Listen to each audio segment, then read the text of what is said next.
नमस्कार माझ्या प्रिय शिक्षक बंधू आणि भगिनींनो, स्पर्धा परीक्षेतील आणि अखंड भारतातील माझ्या लाडक्या विद्यार्थी मित्र आणि मैत्रिणींनो, मी प्राध्यापक मारुती विठ्ठल शेळके आपल्या सर्वांचं मास्टर माइंड करिअर अकॅडमी या महाराष्ट्रातील सर्वोत्तम व्यासपीठावरती सहर्ष असे स्वागत करीत आहे।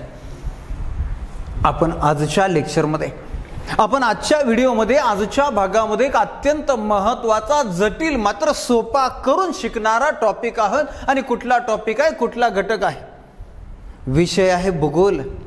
भूगोल विषयामध्ये महाराष्ट्राचा भूगोल, महाराष्ट्राच्या भूगोलामध्ये महाराष्ट्रातील नदी प्रणाली आणि महाराष्ट्रातील नदी प्रणाली मधला एक अत्यंत महत्त्वाचा टॉपिक आज आपण शिकणार आहोत, तो म्हणजे कोकणातील नद्या किंवा कोकणातील नदी प्रणाली।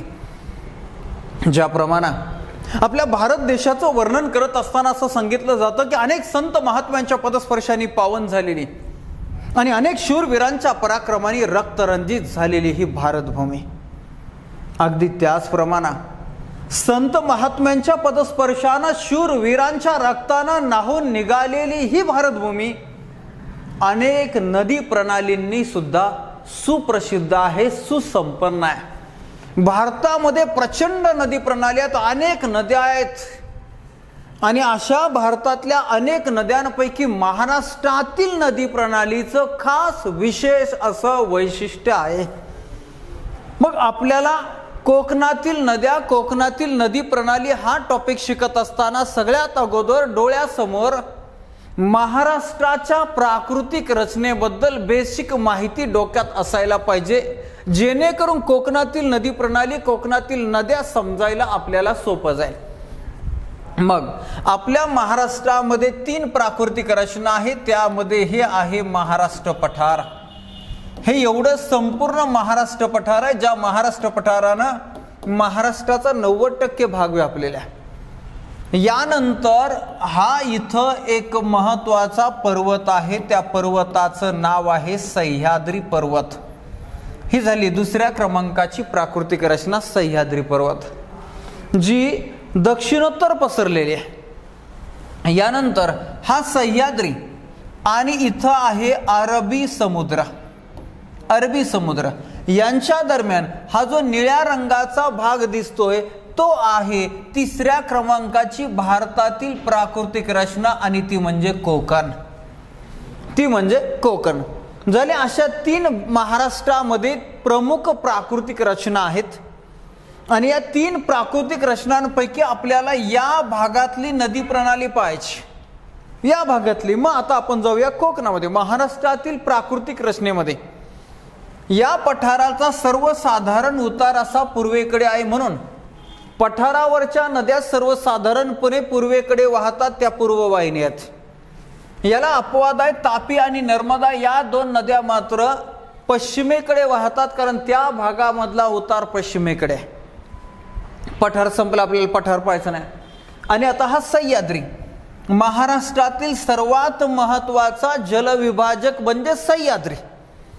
सह्याद्रीच्या पूर्वेला उगम पावणाऱ्या नद्या पूर्ववाहिनी पूर्वेकडे वाहत जाऊन त्या बंगालच्या उपसागराला मिळतात आणि सह्याद्रीच्या पश्चिमेकडे उगम पावणाऱ्या म्हणजेच पश्चिम वाहिनी नद्या आहेत त्या अरबी समुद्राला जाऊन मिळतात। आता पहा, महाराष्ट्रातील जलप्रणालीचे प्रमुख 2 भाग पडतात। एक पहिला आहे पठारावरील नद्या आणि दुसरा आहे कोकणातील नद्या।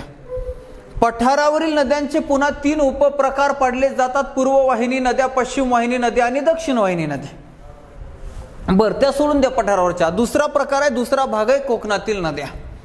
जर आता कोकणातील नद्या म्हणजे काय हे समजून घेत असताना थोडासा कोकण समजून घ्या। कोकण म्हणजे काय, तर महाराष्ट्रातील सह्याद्री आणि अरबी समुद्र यांच्या दरम्यान दक्षिणोत्तर पसरलेला चिंचोळा सखल भूभाग म्हणजे कोकण। म्हणजेच हा कोकण सह्याद्री आणि अरबी समुद्र यांच्या दरम्यान पसरलाय। या कोकणाचा सरासरी विस्तार, या कोकणाची सरासरी पूर्व पश्चिम लांबी म्हणजेच रुंदी 30 ते 60 किलोमीटर आहे, म्हणजे कमी आहे। या कोकणाची दक्षिणोत्तर लांबी 720 किलोमीटर आहे, हे सुद्धा विसरायचं नाही। झालं कोकणाबद्दल अजून एक माहिती, अरबी समुद्राजवळ कोकणाची उंची फक्त 15 मीटर आहे आणि पूर्वेकडे सह्याद्रीच्या पायथ्यालगत त्याची उंची 250 मीटर आहे.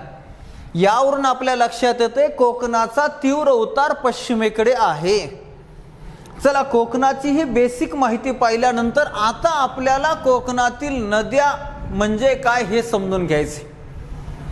तर सह्याद्री पर्वत रांगेच्या पश्चिमेला उगम पावून पश्चिमेकडे वाहत जाऊन अरबी समुद्राला मिळणाऱ्या महाराष्ट्रातल्या नद्यांना कोकणातील नद्या असे म्हणतात. दुसऱ्या पद्धतीने अर्थ, कोकणात वाहणाऱ्या नद्यांना कोकणातील नद्या असे म्हणतात. ओके, म्हणजे इथं या सह्याद्री पर्वत रांगेच्या पश्चिमेला उगम पावतात आणि इकडे उतार असल्या कारणाने त्या सरळ पश्चिमेकडे वाहत जातात आणि अरबी समुद्राला मिळतात. अशा या कोकणातील नद्यांची वैशिष्ट्ये आपण आता समजून घेऊया. पहा, सह्याद्री पर्वत रांगेच्या पश्चिमेला उगम पावणाऱ्या अपवादात्मक काही सह्याद्रीच्या पायथ्याला जे जलसाठे आहेत त्या जलसाठ्यामधून उगम पावतात. झाला, सह्याद्रीच्या पश्चिमेला सह्याद्री पर्वत रांगेमध्ये किंवा पायथ्यालगतच्या जलसाठ्यामध्ये उगम पावणाऱ्या नद्या पश्चिमेकडे वाहत जाऊन अरबी समुद्राला मिळतात, त्यांना कोकणातील नद्या असे म्हणतात. बर, या कोकणातील नद्यांचे वैशिष्ट्य तुम्हाला सांगतो.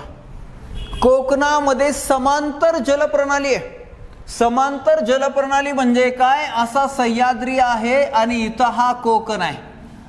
तर या नद्या अशा सरळ जाऊन अरबी समुद्राला मिळतात आणि म्हणून त्या शक्यतो एकमेकींना मिळत नाही, त्या समांतर वाहतात. म्हणून कोकणामध्ये समांतर नदी प्रणाली आहे, समांतर जलप्रणाली आहे. हे एक महत्वाचं वैशिष्ट्य. दुसरं वैशिष्ट्य, कोकणामध्ये सह्याद्रीच्या पश्चिमेला या उगम पावून अरबी समुद्राला जाऊन मिळतात. कोकणाची सरासरी पूर्व पश्चिम लांबी आहे 30 ते 60 किलोमीटर, म्हणजे फार कमी आहे. याचाच अर्थ कोकणातील नद्या कमी लांबीच्या आहेत. त्यांचं मुख आणि उगमस्थान यांच्यामधलं अंतर कमी आहे, म्हणजे त्या कमी लांबीच्या आहेत. हे एक महत्वाचं वैशिष्ट्य.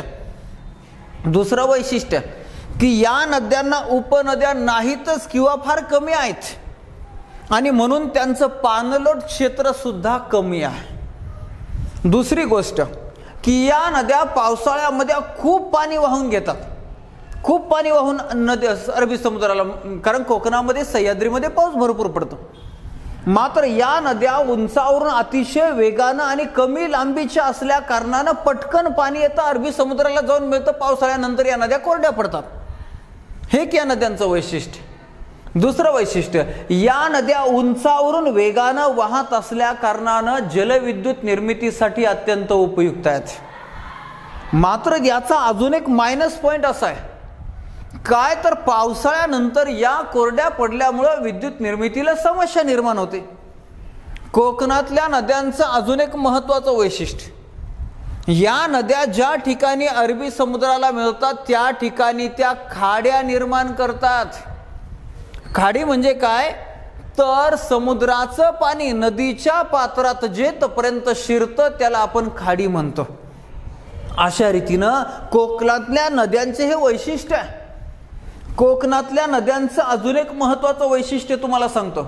या सर्व नद्यांच्या खोऱ्यांचं क्षेत्रफळ म्हणजे कोकणचं क्षेत्रफळ आहे 30,393 चौरस किलोमीटर किंवा 30,394 चौरस किलोमीटर एवढं कोकणातल्या सर्व नद्यांच्या खोऱ्याचं क्षेत्रफळ आहे.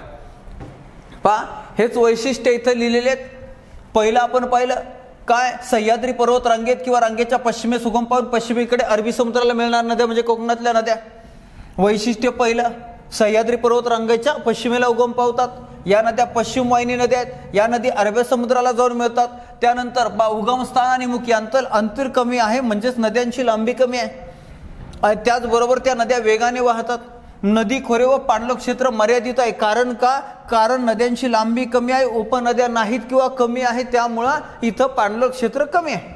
5 वैशिष्ट्य पाहिले. 6, या नद्याच्या मुख्याशी खाड्यांची रचना, हे सुद्धा आपण पाहिलं.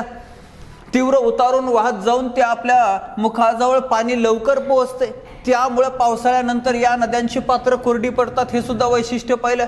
या नद्या जलविद्युत निर्मितीसाठी महत्त्वपूर्ण आहेत, कारण या नद्या उंचावर आणि वेगाने वाहत असतात. कोकणातील नदी खोऱ्याचं क्षेत्रफळ आता सांगितलं 30,394 आणि समांतर नदी प्रणाली कोकणामध्ये. अशा रीतीनं कोकणाच्या नद्यांचे 10 वैशिष्ट्य लक्षात ठेवायच्या. वैशिष्ट्यांवर अनेक वेळा राज्यसेवेपासून तर वर्ग 3 वर्ग 4 पर्यंत सगळ्या परीक्षांना प्रश्न आलेले सोपे आहे. ओके, कोकणातील नद्यांची ही वैशिष्ट्य पाहिल्यानंतर आता आपल्याला प्रत्यक्षरित्या कोकणातील नद्या शिकायला जायचंय. या नद्या तुम्हाला अत्यंत चमत्कारिकरित्या कधी नवं तेवढ्या या आपण काढलेल्या डायग्रामच्या माध्यमातून आणि या लेक्चरच्या माध्यमातून चमत्कारिकरित्या प्रचंड प्रमाणामध्ये तुम्हाला त्या समजणारे, त्याचं आकलन होणार आहे आणि त्याचा कुठलीही परीक्षा द्या त्याच्या बाहेरचा प्रश्न तुम्हाला नसणार आहे. चला तर मग आपण पाहूया कोकणातील नदी प्रणाली, कोकणातील नद्या. आता या कोकणातील नद्या शिकत असताना तुम्हाला त्यावर प्रश्न कसे येतात हे जर माहिती असेल तर तुम्हाला त्याची तयारी कशी करायची हे कळणार आहे. तर कोकणामध्ये ज्या नद्या आहेत त्यांचा उत्तरेकडून दक्षिणेकडे क्रम लावा असाही प्रश्न येतो. कुठल्याही 4 नद्या, 5 नद्या, 6 नद्या येतात आणि त्यांचा क्रम ओळखा. उत्तरेकडून दक्षिणेकडे असेल नसेल, दक्षिणेकडून उत्तरेकडे असेल तो क्रम ओळखता आला पाहिजे. दुसरी गोष्ट, कोणत्या नद्या कोणत्या जिल्ह्यातून वाहतात हे पण परीक्षेला येतं. कोणत्या नद्या अरबी समुद्राला कोणत्या खाडीमध्ये मिळतात हे सुद्धा परीक्षेला विचारलं जातं. कोकणातील सर्वात लांब नदी, कोकणातील दुसऱ्या क्रमांकाची नदी, कोकणातील अति उत्तरेकडची नदी, कोकणातील अति दक्षिणेकडची नदी, असेही प्रश्न परीक्षेला विचारले जातात.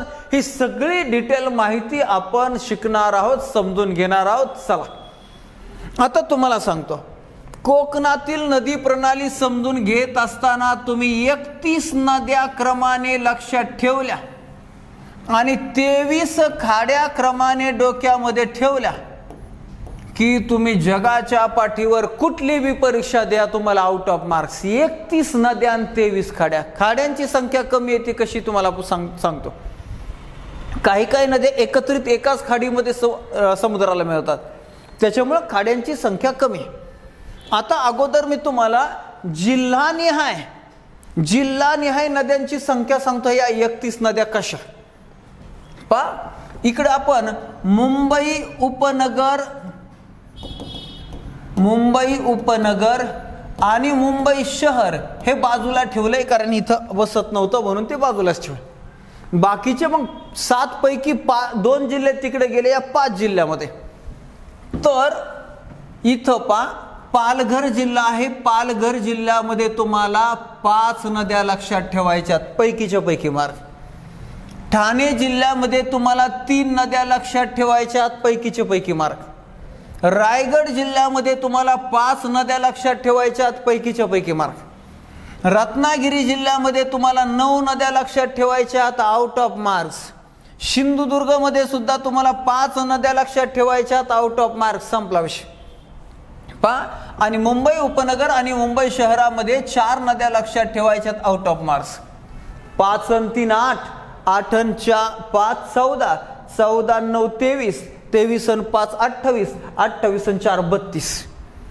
इथं 31 दिसत आहेत, मात्र तुम्हाला 32 नद्या सांगितल्या तर त्या कशा त्या सांगतो तुम्हाला. झालं. अशा रीतीने जिल्हानिहाय एवढ्या नद्या. आता खाड्या सांगतो तुम्हाला. पालघर मध्ये 3 खाड्या लक्षात ठेवा. ठाण्यामध्ये 1 खाडी लक्षात ठेवा. रायगड मध्ये 5 खाड्या लक्षात ठेवा. रायगड मध्ये 3 खाड्या लक्षात ठेवायच्या, 3. त्या कशा सांगतो तुम्हाला. झालं. त्याच्यानंतर इथं कुठं आलं, रत्नागिरी जिल्ह्यामध्ये 8 खाड्या लक्षात ठेवायच्या, 8 खाड्या. सिंधुदुर्ग जिल्ह्यामध्ये 5 खाड्या लक्षात ठेवायच्या. मुंबई उपनगर आणि शहरामध्ये 3 खाड्या लक्षात ठेवायच्या. संपला विषय. तुम्हाला आउट ऑफ मार्क्स मिळाले. चला आता आपण जिल्ह्यानुसार आणि उत्तरेकडून दक्षिणेकडे क्रमाने नद्या पाहायला सुरुवात करू. पहिल्यांदा आपण पाहतोय पालघर जिल्ह्यातल्या नद्या. पांढऱ्या कलरचा हा पट्टा जो दिसतोय हा पांढऱ्या कलरचा पालघर जिल्ह्यातल्या नद्या. यामध्ये सर्वात उत्तरेकडची नदी जी आहे जी कोकणाची अति उत्तरेकडची नदी आहे. गुजरात आणि कोकण यांच्या सीमेवरून वाहणारी नदी आहे. कोकणाची उत्तरेकडील सीमा निश्चित करणारी नदी आहे दमणगंगा नदी. दमणगंगा नदीबद्दल डिटेलमध्ये तुम्हाला नंतर सांगणारच. पण ही दमणगंगा नदी नाशिकमधील इगतपुरी या ठिकाणी उगम पावते. तिथून मग ती पालघरच्या सीमेवरून वाहत जाऊन पुढे गुजरात राज्यामध्ये जाते. गुजरातमधून पुढे मग दीव दमण जवळ डहाणूच्या खाडी जवळ ही अरबी समुद्राला मिळते. जर अशा रीतीने 131 किलोमीटरची लांबी असणारी ही दमणगंगा नदी आहे. कोकणाची अति उत्तरेकडची पालघरच्या सीमेवरून वाहणारी म्हणून कोकणातली आणि पालघरची अति उत्तरेकडची नदी. दमणगंगा नदी झाल्यानंतर पुढची नदी आहे सूर्या नदी. सूर्या नदी झाली. सूर्या नदी दमणगंगा नदीच्या दक्षिणेला. आता आपण उत्तरेकडून दक्षिणेकडे चाललोय. त्यानंतर तिच्या दक्षिणेला आहे पिंजाळ नदी.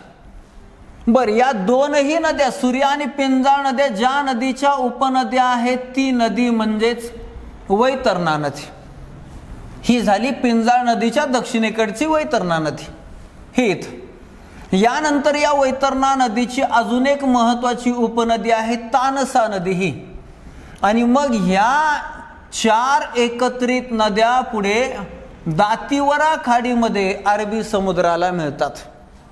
झाले. उत्तरेकडची सर्वात डहाणूची खाडी दमणगंगा नदीवर. त्याच्यानंतर या 4 नद्या सूर्या नदी, पिंजाळ नदी, वैतरणा नदी, तानसा या 4 नद्या अर्थात या 3 नद्या वैतरणा नदीच्या उपनद्या आहेत आणि त्या एकत्र आल्यानंतर पुढे दातिवरा खाडीमध्ये पालघर जिल्ह्यामध्ये अरबी समुद्राला मिळतात. ओके, पालघर जिल्ह्यातल्या नद्या आपल्या संपल्या. आता आपण सुरू करतोय ठाणे जिल्ह्यामधल्या नद्या. ठाणे जिल्ह्यामधल्या नद्यामध्ये पहा सर्वात उत्तरेला ठाणे जिल्ह्यामध्ये आहे भातसा नदी. भातसा नदी. तिच्या दक्षिणेला आहे काळू नदी. काळू नदी पहा. आणि ह्या दोन्ही नद्या जिच्या उपनद्या आहेत ती महत्वाची उपनदी म्हणजे उल्हास नदी. उल्हास नदी. आता ही जी उल्हास नदी आहे ही उल्हास नदी रायगड जिल्ह्यामध्ये राजमाची जवळ तिची डिटेल माहिती सांगतो तुंगारली धरणामध्ये उगम पावते. आणि मग ही 2 प्रवाहांच्या स्वरूपामध्ये अरबी समुद्राला मिळते. एक प्रवाह जो आहे तो ठाणे खाडीमध्ये जातोय अरबी समुद्राला मिळतोय. दुसरा प्रवाह पालघर आणि ठाणे यांच्या सीमेवर असणारी वसईची खाडी या वसईच्या खाडीमध्ये अरबी समुद्राला मिळतोय.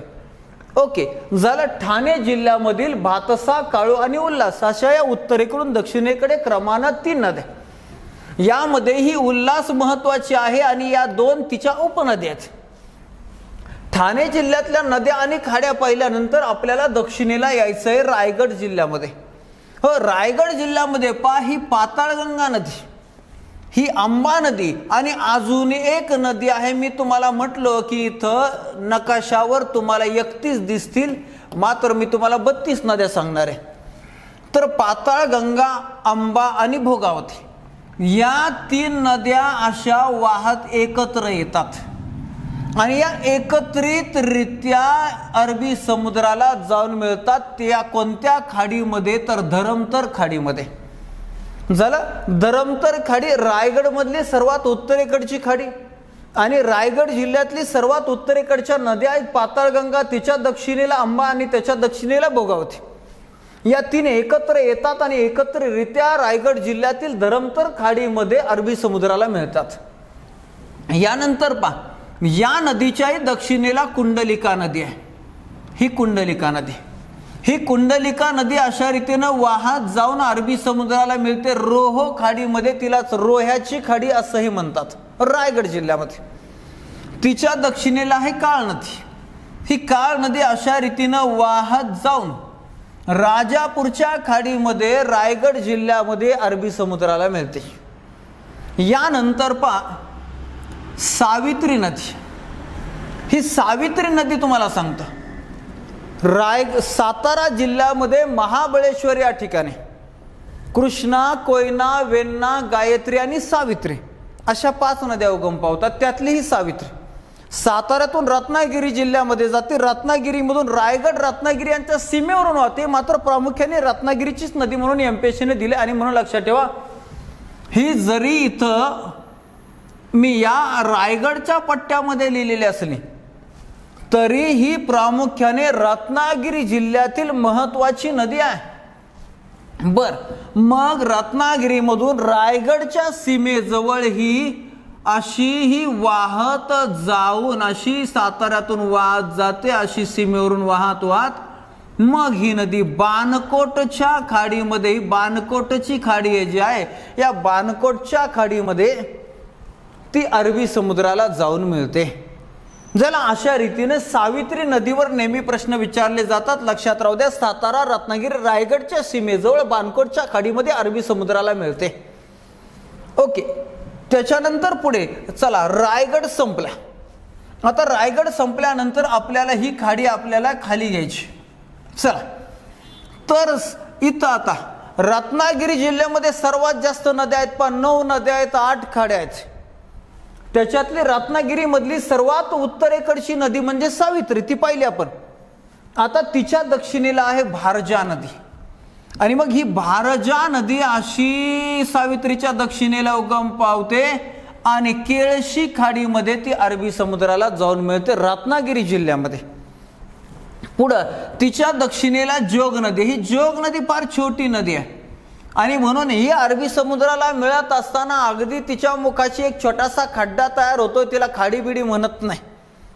फार तर फार स्थानिक लोक तिला जोग खाडी असं म्हणतात, परंतु जोग खाडी काय विशेष नाही म्हणून हिची खाडी नाही. याच्यानंतर जोग खाडीच्या दक्षिणेला आहे वशिष्ठी नदी. ही वशिष्ठी नदी रत्नागिरीतल्या पोफळीपासून जन्माला येते, उगम पावते आणि मग पुढे अरबी समुद्राला दाभोळच्या खाडीमध्ये येऊन मिळते. दाभोळची खाडी ही वशिष्ठी नदीची खाडी. यानंतर पुढे वशिष्ठी नदीच्या दक्षिणेला शास्त्री नदी आहे. ही शास्त्री नदी अशी कोकणामध्ये पश्चिमेकडे वाहत जाऊन जयगडच्या खाडीमध्ये अरबी समुद्राला मिळते. यानंतर काजळी नदी. लक्षात राहू द्या, काजवी आणि काजळी, त्यापैकी काजळी उत्तरेला आहे, काजवी मुचकुंडीच्या दक्षिणेला आहे. दोन्हीमध्ये फरक लक्षात ठेवा. आता ही जी काजळी नदी आहे ही सुद्धा अशी पश्चिम वाहिनी अरबी समुद्राला जाऊन मिळते. कुठं तर भाटटेच्या खाडीमध्ये. बर, याच्यानंतर तिच्या दक्षिणेला असणारी मुचकुंडी नदी. ही मुचकुंडी नदी अरबी समुद्राला पूर्णगड खाडीमध्ये जाऊन मिळते. त्यानंतर काजवी नदी. ही काजवी नदी अरबी समुद्राला जैतपूरच्या खाडीमध्ये जाऊन मिळते. यानंतर आता रत्नागिरी जिल्ह्याच्या सीमेवर असणारी वाहणारी नदी जिचं नाव आहे शुक नदी. आणि ही शुक नदी जिल्हा रत्नागिरी आणि सिंधुदुर्ग या 2 जिल्ह्यांच्या सीमेवर विजयदुर्गच्या खाडीमध्ये अरबी समुद्राला जाऊन मिळते. झाला, रत्नागिरी जिल्हा संपलाय. 9 नद्या, 8 खाड्या. सावित्री नदीपासून तर शुक नदीपर्यंतचा हा प्रवास आपण पाहिला. 9 नद्या, 8 खाड्या. यानंतर पुढे आपल्याला पाहायच्यात सिंधुदुर्ग जिल्ह्यामधल्या 5 नद्या आणि 5 खाड्या. या सिंधुदुर्ग जिल्ह्यातील सर्वात उत्तरेकडची नदी आहे देवगड नदी. ही देवगड नदी अशी पश्चिमेकडे वाहत जाऊन अरबी समुद्राला जाऊन मिळते. तिच्या खाडीला नदीचंच नाव आहे देवगड खाडी. देवगड नदीच्या दक्षिणेला आहे आचरा नदी. या आचरा नदीच्या खाडीला सुद्धा आचरा खाडी असंच नाव आहे. यानंतर तिच्या दक्षिणेला आहे गड नदी. ही गड नदी अरबी समुद्राला कलावती खाडीमध्ये जाऊन मिळते. म्हणजे गड नदीच्या खाडीला कलावती खाडी असे म्हणतात. तिच्या दक्षिणेला आहे कर्ली नदी. कर्ली नदीच्या खाडीला कर्ली खाडी असंच म्हणतात. अरबी समुद्राला कर्ली खाडीमध्ये कर्ली नदी जाऊन मिळते. आणि कोकणाच्या सर्वात दक्षिणेला असणारी नदी म्हणजे तेरेखोल नदी. कोकणाची अति दक्षिणेकडील नदी. किंवा कोकण आणि गोवा यांच्या सीमेवरून वाहणारी नदी म्हणजे तेरेखोल नदी. तर गोव्यामध्ये या नदीच्या तीरावर तेरेखोल नावाचा किल्ला आहे म्हणून या नदीला तेरेखोल नाव आहे. अदरवाईज या नदीचं दुसरं नाव आहे बंद नदी. बंद नदी लक्षात राहू द्या. सह्याद्री पर्वतरांगेमध्ये मनोहर नावाची एक रांग आहे छोटीशी. या रांगेमध्ये ही उगम पावते आणि सिंधुदुर्ग आणि गोवा या दोन जिल्ह्यांच्या गोवा राज्याच्या आणि सिंधुदुर्ग जिल्ह्याच्या सीमेवरून म्हणजे महाराष्ट्र आणि गोवा या दोन राज्यांच्या सीमेवरून वाहत जाऊन ती अरबी समुद्राला जाऊन मिळते.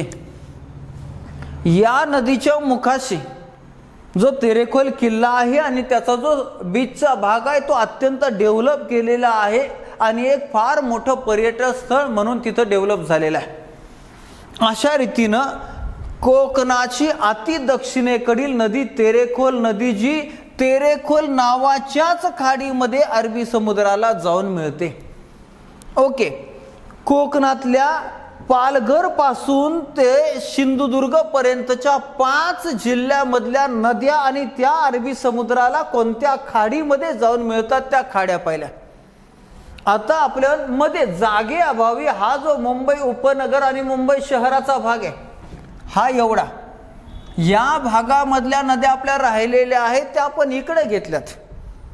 तर मग या मुंबई उपनगर आणि मुंबई शहरामधल्या 4 महत्त्वाच्या नद्या आहेत. त्याच्यामध्ये सर्वात उत्तरेकडची नदी आहे दहिसर नदी. दहिसर नदी तिच्या दक्षिणेला आहे मिठी नदी. बर या त्यानंतर पहा तर दहिसर नदी कोणत्या खाडीमध्ये अरबी समुद्राला जाऊन मिळते तर मनोरे नावाच्या खाडीमध्ये. खरं तर दहिसर आणि मिठी या 2 नद्या ज्या आहेत त्या मनोरे खाडीमध्ये अरबी समुद्राला जाऊन मिळतात. पोईसर नदी माहीम खाडीमध्ये, नाशिवरा नदी मालाड खाडीमध्ये जाऊन मिळते. अशा रीतीनं मुंबई नगर आणि मुंबई उपनगरामधल्या 4 नद्या 3 खाड्या कशा प्रकारे अरबी समुद्राला मिळतात हे सुद्धा आपण पाहिलं. झालं. 32 नद्या कोकणातल्या उत्तरेकडून दक्षिणेकडे क्रमाने पाहिल्या आणि 23 खाड्या नद्यानुसार आणि जिल्हानिहाय उत्तरेकडून दक्षिणेकडे आपण क्रमाने पाहिलेल्या आहेत. नीट ही आकृती पहा. याचा स्क्रीनशॉट काढा. तुम्हाला आयुष्यभर सिलेक्शन होईपर्यंत पगार सुरू होईपर्यंत ही डिझाईन हा नकाशा अत्यंत उपयुक्त ठरणार. जवळपास मी 1.5-2 दिवस हा मॅप तयार करण्यासाठी धडपडत होतो. खरं तर या सगळ्या रेग्युलर फळ्यावर शिकवण्याची सवय असल्यामुळे पाठ होत्या कारण त्यावेळेस काय याचा उपयोग करता येत नव्हता. आता 4-6 महिन्यापासून अशा प्रकारे या मॅपचा पीपीटीचा आणि या बोर्डचा या टेक्नॉलॉजीचा वापर करता येतो. त्यामुळे तुम्हालाही अतिशय फायद्याचं झालं. समजायला सोपं झालं. लिहायचा वेळ आपला वाचला. बर आता कोकणातल्या या सगळ्या नद्या पाहिल्यानंतर पुढची गोष्ट आहे कोकणातल्या महत्त्वाच्या नद्यांबद्दल परीक्षेला प्रश्न विचारले जातात. फक्त कोणत्या जिल्ह्यात आहे उत्तरेकडून दक्षिणेकडे क्रम, दक्षिणेकडून उत्तरेकडे क्रम, कोणती खाडी एवढ्यावरच थांबत नाही तर काही यातल्या नद्यांवर अजूनही पुढे प्रश्न विचारले जातात. म्हणून त्यातल्या काही 2-3 महत्त्वाच्या नद्या आपण समजून घेणार आहोत. चला तर शिकायला सुरुवात करूया कोकणातल्या नद्यांबद्दल. पुढची क्रमांकाची नदी उल्हास नदी. उल्हास नदी ही 2 खाड्यांच्या स्वरूपामध्ये अरबी समुद्राला जाऊन मिळणारी 2 खाड्यांमध्ये अरबी समुद्राला जाऊन मिळणारी एकमेव नदी. बर कोकणातली सर्वात लांब नदी आहे उल्हास नदी. या उल्हास नदीचा उगम इथं पहा. हा उल्हास नदीचा हा नकाशा नीट समजून घ्या. इथं रायगड जिल्ह्यामध्ये राजमाची जवळ तुंगारले नावाच्या धरणामध्ये या नदीचा उगम होतो आणि मग ही अशी प्रवास करत करत या तिच्या वेगळ्या वेगळ्या उपनद्या आहेत त्याही आपल्याला पाहायचं. प्रवास करत करत करत पहा मग एक प्रवाह तिचा इथं ठाणे खाडीमध्ये जाऊन अरबी समुद्राला मिळतो ठाणे जिल्ह्यामध्ये. दुसरा प्रवाह हा वसई आणि ठाणे या 2 जिल्ह्यांच्या संगमावर वसई खाडीमध्ये अरबी समुद्राला मिळतो. अशा रीतीची ही उल्हास नदी. आता या उल्हास नदीबद्दल आपण डिटेलमध्ये एक टॉपिक समजून घेऊया. त्यामध्ये पहिला भाग आहे उल्हास नदीचा उगम. मी आत्ताच तुम्हाला सांगितलं रायगड जिल्ह्यामध्ये राजमाची जवळ तुंगारली नावाचं धरण आहे. अगदी थोडंसं आपण अलीकडे आलं तर पुणे जिल्ह्यामध्ये बोरघाटाच्या बाजूला या नदीचा उगम आहे. मात्र तो रायगड जिल्ह्यामध्ये झालं. उगमस्थान आपलं क्लिअर झालं. यानंतर आता या नदीचा प्रवाह रायगड जिल्ह्यामध्ये उगम पावते. रायगड जिल्ह्यामधून ही जाते ठाण्यामध्ये आणि ठाण्यामध्ये एक तिचा प्रवाह ठाणे खाडीमध्ये अरबी समुद्राला जाऊन मिळतो. तर दुसरा प्रवाह हा ठाणे आणि पालघर या दोन जिल्ह्यांच्या सीमेवर असणाऱ्या वसई खाडीमध्ये अरबी समुद्राला जाऊन मिळतो. झाला. अशा रीतीचा हा प्रवाह हा दोन प्रामुख्याने जिल्हे आणि तिसऱ्या जिल्ह्याच्या सीमेवरून वाहणारी ही नदी. प्रवाह झाल्यानंतर आपल्याला या नदीची लांबी आहे 130 किलोमीटर. कोकणातली सर्वात लांब नदी म्हणून MPSCनं हीच नदी उत्तर दिलेलं आहे. बरोबर. अनेकांचं कन्फ्युजन आहे की वैतरणा नदीची लांबी 154 किलोमीटर असून सुद्धा इलाच का मोठी म्हणतात, लांब म्हणतात. तर तिचं स्पेशल काय आहे, काय कन्फ्युजन आहे वैतरणा नदीच्या वेळेस तुम्हाला सांगतो. आता पुढे बघा. या नदीचं खोरं पुणे जिल्ह्यामध्ये, रायगड जिल्ह्यामध्ये, ठाणे जिल्ह्यामध्ये आणि पालघर जिल्ह्यामध्ये अशा 4 जिल्ह्यामध्ये या नदीचं खोरं आहे. आणि त्या खोऱ्याचं क्षेत्रफळ आहे 4637 चौरस किलोमीटर. 4637 चौरस किलोमीटर एवढं या नदीचं खोरं आहे. चला, उगमस्थान पाहिलं, प्रवाह पाहिला, लांबी पाहिली, खोरे पाहिले. अजून या नदीबद्दल हिच्या उपनद्या पाहिजे. कोकणातली सर्वात मोठी महत्वाची नदी असल्या कारणानं आपण या नदीच्या उजव्या तीरावरच्या, डाव्या तीरावरच्या अशा भागामध्ये पहिल्यांदा पाहूया उजव्या तीरावरच्या. आता उजव्या तीरावरच्या म्हणजे काय, तर ही पूर्वेकडून पश्चिमेकडे वाहत जाते. म्हणजे तिच्या उत्तरेकडच्या तीरावरच्या म्हणजेच उजव्या तीरावरच्या. मग या नद्यांपैकी बघा भातसा आहे, मुरबाडी आहे, काळवानी, भातस आहे. मग अशा आपण आकृत्यांमध्ये सुद्धा ह्या नद्या पाहिल्या. यानंतर डाव्या तीरावर मग पेज नावाची नदी आहे, बारवी आहे, भिवपुरी, शाई, सालपे, पोशीर आणि शिलार या नद्या डाव्या तीरावरच्या म्हणजे दक्षिण तीरावरच्या नद्या. ओके. उपनद्या झाल्यानंतर या उपनद्यांपैकी महत्वाच्या काही नद्यांबद्दलची माहिती पाहू. त्यामध्ये काळू नदी. आता या काळू नदीचा उगम जो आहे पुणे जिल्ह्याच्या कोकणाच्या बाउंड्रीवर सह्याद्री पर्वतरांगेमध्ये बघा. तर पिंपळगाव जोगा नावाचं पुणे जिल्ह्यामधलं जे धरण आहे त्या धरणाच्या पश्चिमेला खिरेश्वर नावाचं ठिकाण आहे आणि तिथं टोलार नावाची खिंड आहे. त्या टोलार खिंडीमध्ये उगम पावते आणि पश्चिमेला वाहत जाते आणि मग पुढे ती उल्हास नदीला जाऊन मिळते. अशा रीतीने ही काळू नदी महत्वाची उपनदी आहे. उल्हास नदीची विसरायची नाही. यानंतर या काळू नदीला छोट्या छोट्या 2 उपनद्या आहेत, डोईफोडी, भातसा. झाला. डोईफोडी, भातसा. आता याच्यानंतर ह्या भातसा नदीबद्दलची माहिती पाहू.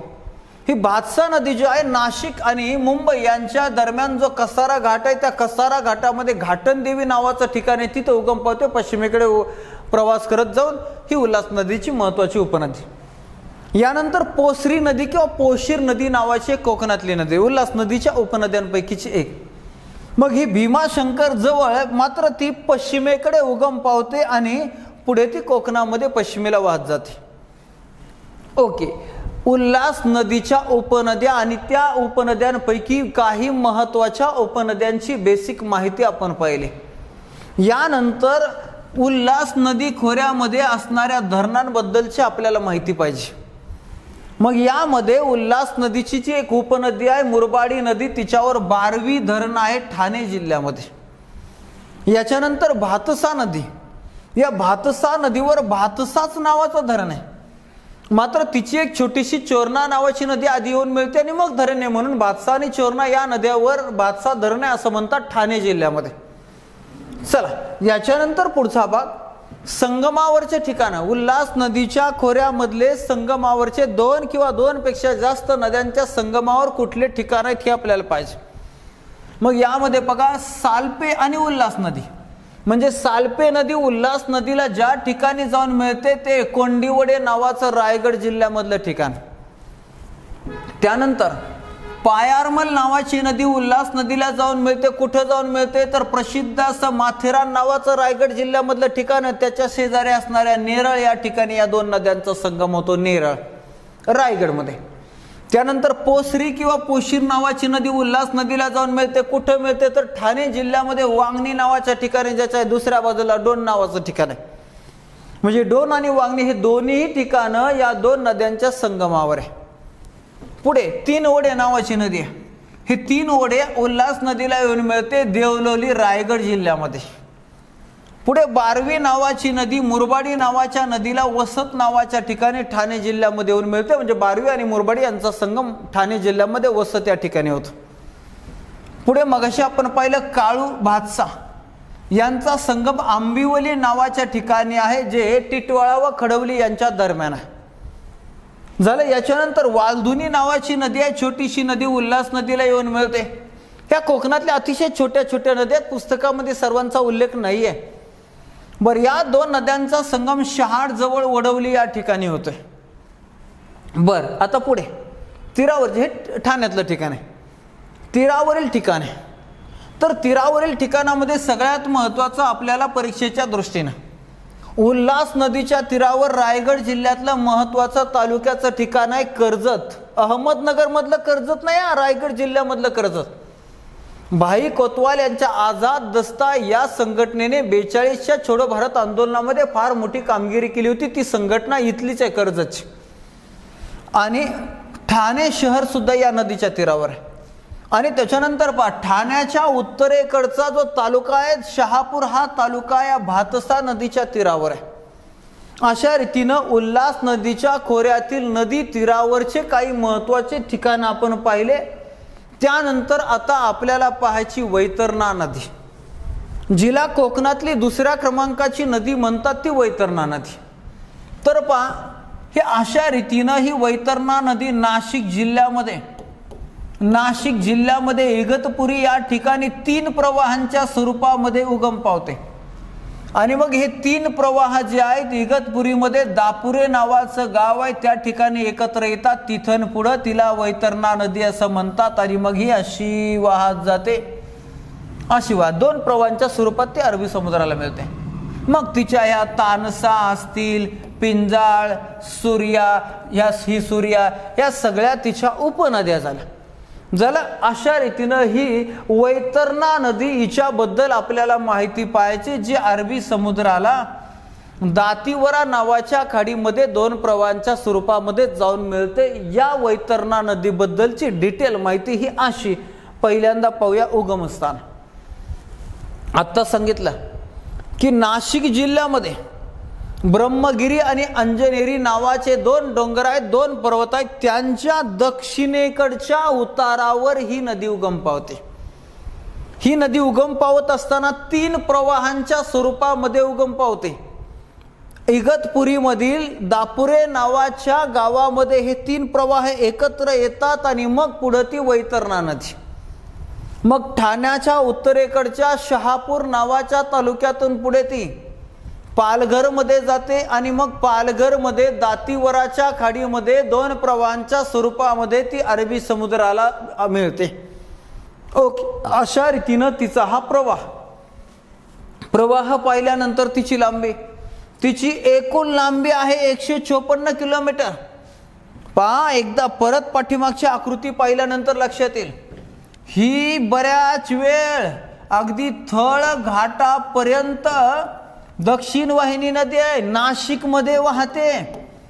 म्हणजे तिची, नाशिक कोकणात आहे का नाही, म्हणून तिची टोटल लांबी 154 किलोमीटर असली तरी कोकणातली लांबी मात्र 124 किलोमीटर आहे.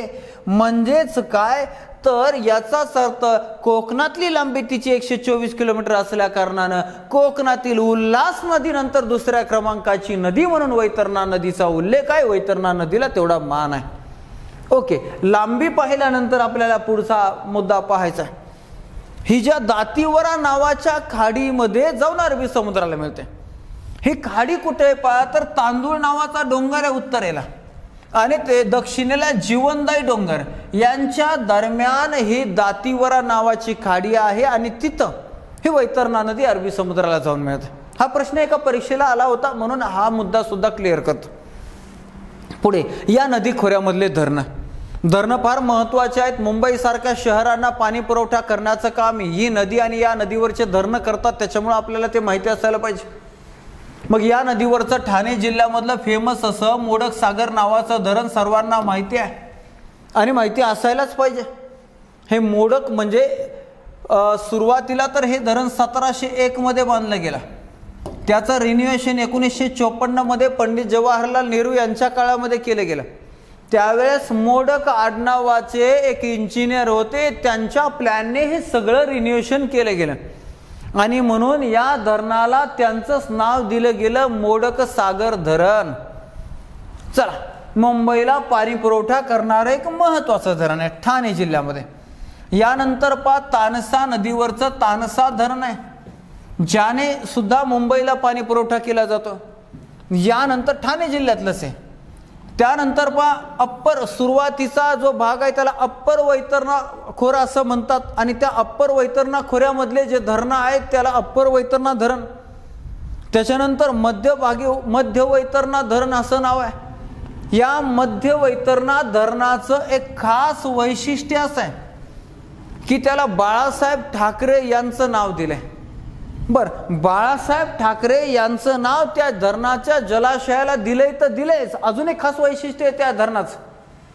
मध्य वैतरणा धरण हे संपूर्णतः सिमेंट कॉन्क्रीटचं धरण आहे.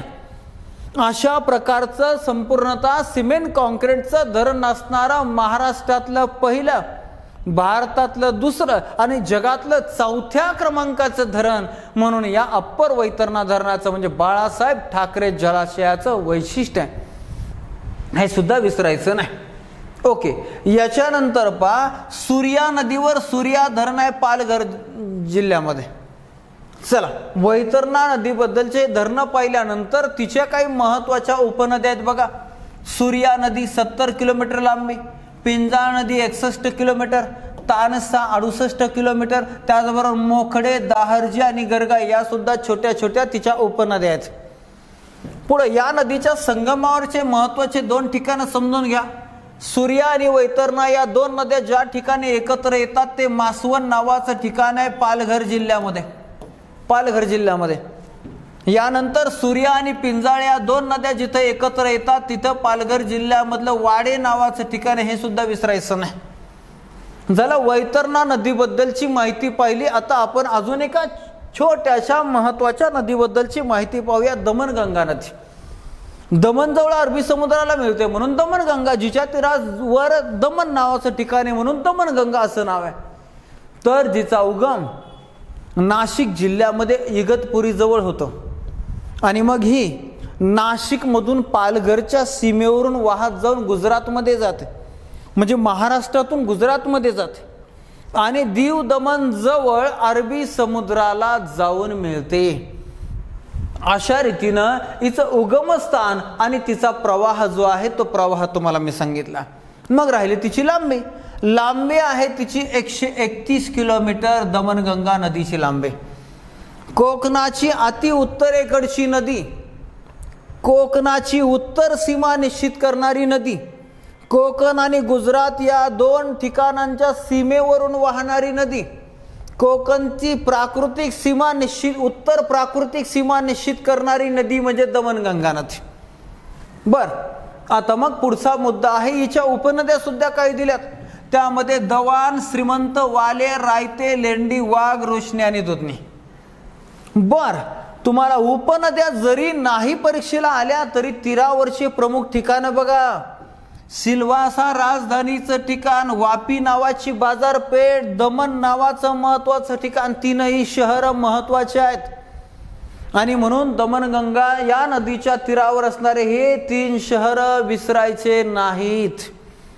झालं, आपण कोकणातल्या 32 नद्यांबरोबरच दमणगंगा नदी, वैतरणा नदी, उल्हास नदी, सावित्री नदी, तेरेखोल नदी या 5 नद्यांबद्दल डिटेलमध्ये माहिती पाहिली, जेणेकरून आपल्याला यांच्यावर कसेही प्रश्न आले तरीही त्यांचं उत्तर आपल्याला अचूकरित्या सांगता आलं पाहिजे आणि ते सांगता येणारच अशी मला खात्री आहे. आजच्या लेक्चरमध्ये फास्टमध्ये आपण फक्त रिव्हिजन पाहूया की नेमकं काय काय शिकलोय आपण, काय काय शिकलोय, सगळ्यात अगोदर महाराष्ट्रातील प्राकृतिक रचना कशा आहेत ते पाहिलं, पठार, सह्याद्री, कोकण, आणि मग कोकणाचं वैशिष्ट्य पाहिलं, मग कोकणातल्या नद्या पाहायला सुरुवात केली, कोकणातल्या नद्यांचे 10 वैशिष्ट्य पाहिले. हे 10 वैशिष्ट्य पाहिल्यानंतर उत्तरेकडून दक्षिणेकडे जिल्ह्यानुसार, खाड्यानुसार 32 नद्या पाहिल्या, त्याचबरोबर 23 खाड्या पाहिल्या. याच्यानंतर मग आपण यातल्या काही महत्त्वाच्या नद्यांची डिटेल माहिती पाहिली. त्यामध्ये उल्हास नदी पाहिली, त्याच्यानंतर वैतरणा नदी पाहिली, त्यानंतर दमणगंगा नदी पाहिली, ज्या दमणगंगा नदीला दावण नदी असंही म्हटलं जातं. अशा रीतीनं कोकणातील नदी प्रणाली, कोकणातील नद्या हा अत्यंत महत्त्वाचा भाग डिटेलमध्ये पाहिला. कुठल्याही परीक्षेसाठी तुम्हाला अत्यंत उपयुक्त ठरणार आहे हे लेक्चर, हा व्हिडिओ तुम्हाला कसा वाटला हे अवश्य कळवा कमेंटच्या रूपाने.